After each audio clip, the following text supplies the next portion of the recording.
Tancom Tanec do skoku z východnej, solistka žena v tejto časti interpretuje párový tanec s nesúťažiacim tanečným partnerom. Do skoku z východnej je párový tanec starého štýlu, pozostáva z krútivej časti, pre ktorú je typické rýchle krútenie páru na každú dobu krok, a cifrovanej časti, v ktorej interpreti a interpretky voľne tancujú, využívajúc veľké množstvo skočných motívov. Tanec má improvizačný charakter, kde sa obe časti ľubovoľne striedajú.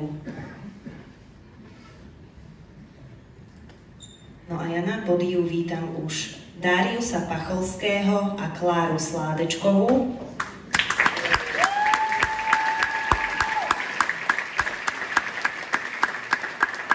A Jozefa Marka a Luciu Kolárikovú.